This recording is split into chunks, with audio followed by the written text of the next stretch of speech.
Le lac Mégantic et son histoire sont bien connus. Cependant, que lui réserve son avenir? C'est une question qui devrait tous nous préoccuper. Que savons-nous vraiment de l'état actuel du lac Mégantic? Allons donc y observer le fond du lac en plongée sous-marine.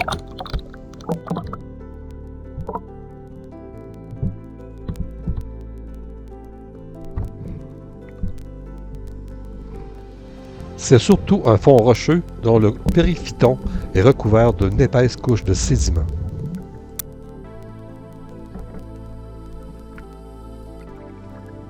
L'eau y est d'une couleur jaunâtre, parfois verdâtre, et on peut y observer de nombreuses particules et algues en suspension dans l'eau.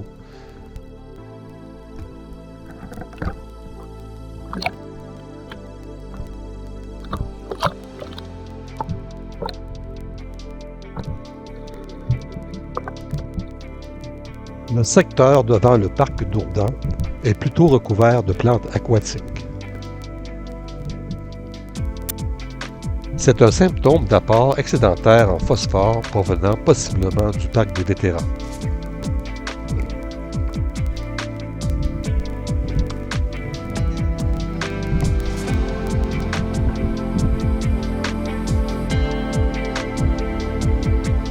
Le magnifique Achigan se cache sous la quille d'un voilier ancré face au parc des vétérans.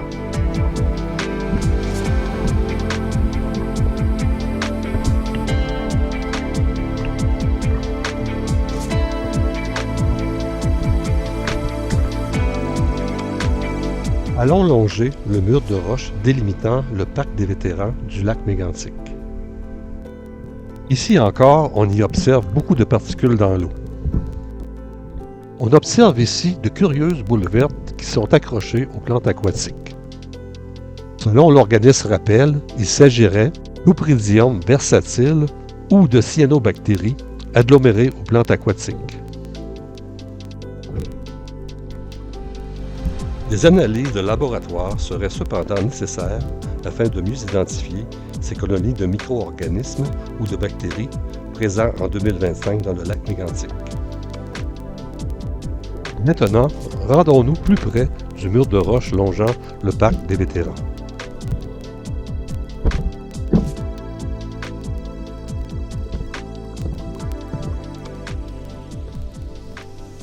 On y observe une fois de plus une importante couche de sédiments sur le périphyton recouvrant les roches devant le parc des vétérans.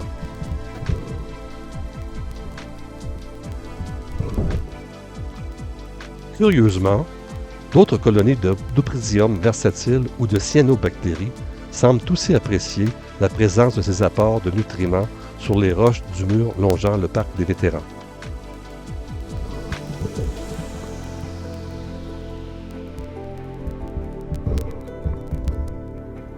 Sortons un peu de l'eau pour mieux se localiser. Dans ce secteur et à plusieurs autres endroits, les roches y sont recouvertes d'algues filamenteuses, communément appelées limons.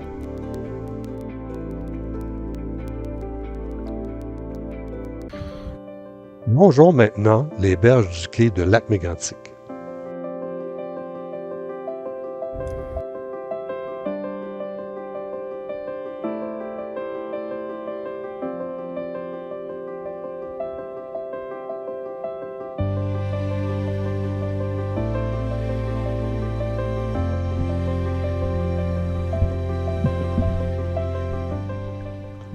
Même constat en termes d'accumulation de sédiments sur les rochers.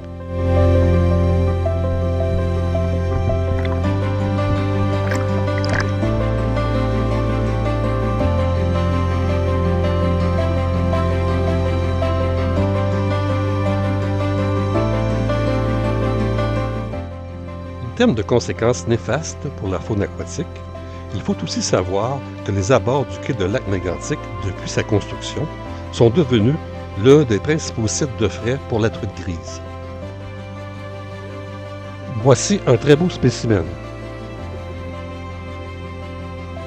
On peut aussi observer leur période de frai nocturne en novembre 2024 grâce à un drone sous-marin.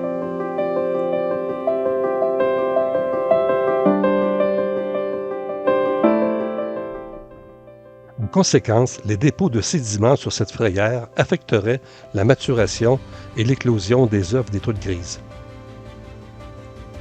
Les dernières observations des biologistes du ministère de l'Environnement, de la Faune et des Parcs nous indiquent que la fécondité de la truite grise du lac Mégantic demeure en forte décroissance malgré des ensemencements massifs au cours des ans.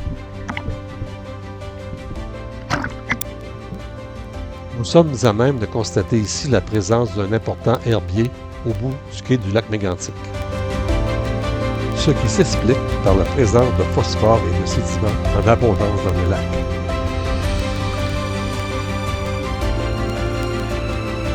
Ici encore, des agglomérations de colonies de micro-organismes de type Opridium versatile s'y développent sur les abords rocheux du quai de lac Mégantic.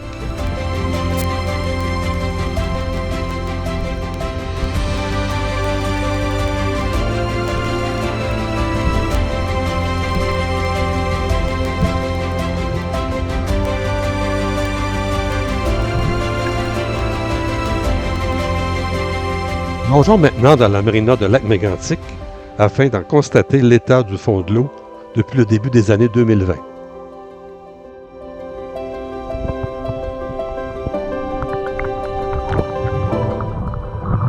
On y observe une eau très chargée en sédiments.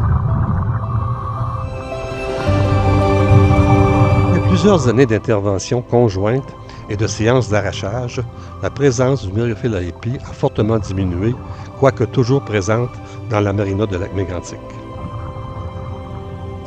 Apparue depuis 2018, l'implantation de cette plante exotique envahissante dans la marina de lac Mégantic et dans quelques secteurs de la baie des Sables nécessite 2 à 3 opérations d'arrachage annuelles organisées conjointement par l'Association des municipalités riveraines et l'Association de protection du lac Mégantic. Ce travail se doit d'être effectué sans relâche année après année.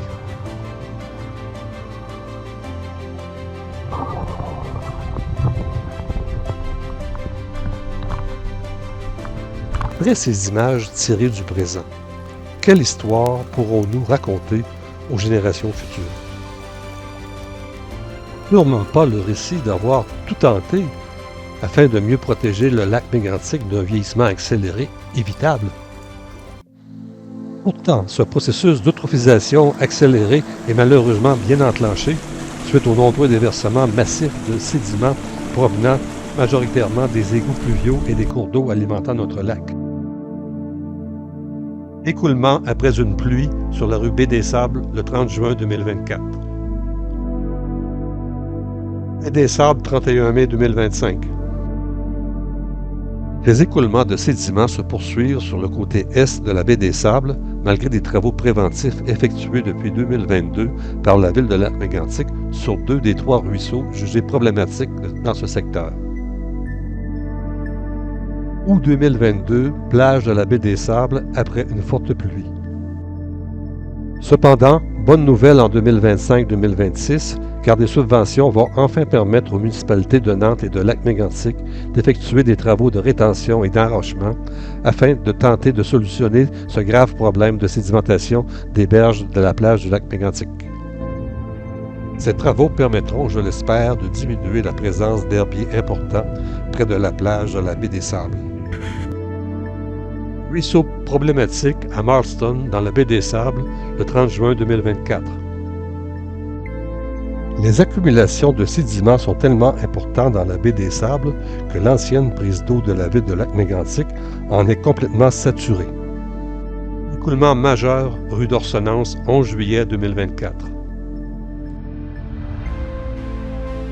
Rue d'Orsonnance, même problématique suite à une forte pluie le 9 août 2024.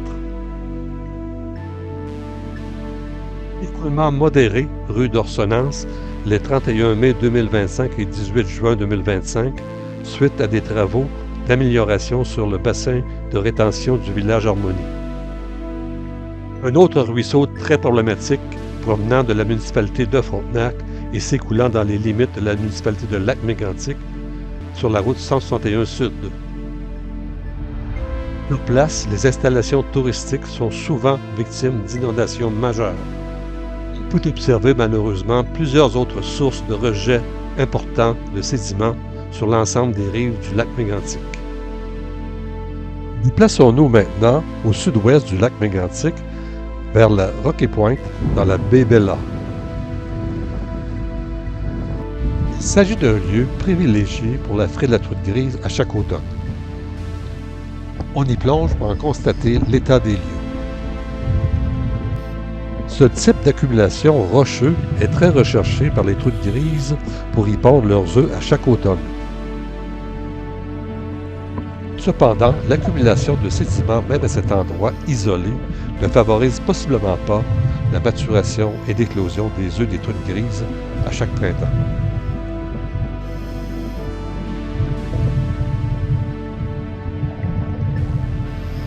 À une vingtaine de pieds de profondeur, les dépôts de sédiments y sont très importants.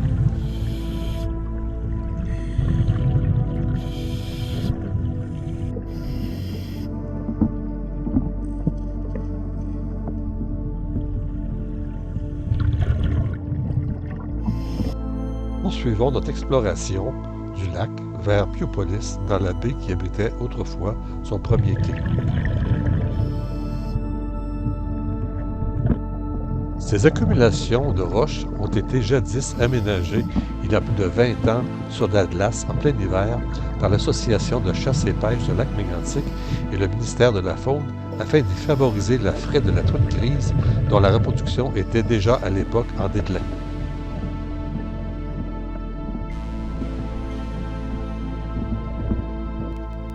Un autre problème environnemental majeur se situe au niveau des rivières Arnold et Clinton au sud-est du lac Mégantic. Les deux importants affluents du lac Mégantic sont malheureusement très affectés par l'érosion de leurs berges. Dans les années 60, des travaux de redressement en ligne droite de ces deux cours d'eau ont encore aujourd'hui des impacts négatifs sur l'érosion de leurs berges et entraînant ainsi la sédimentation du lac Mégantic. Les pratiques agricoles actuelles y sont aussi en cause. Nous voici à l'embouchure de la rivière Arnold se jetant dans le lac Mégantic en août 2024. Nous pouvons y observer la création d'un important delta de sédiments. Une plongée en apnée effectuée le 24 août 2024 nous donne un aperçu de l'état du fond de l'eau non loin de l'embouchure de la rivière Arnold à la tête du lac Mégantic.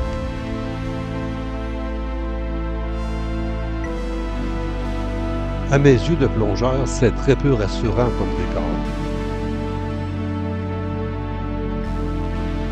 Est-ce vraiment ce que nous souhaitons pour le futur du lac Mégantic?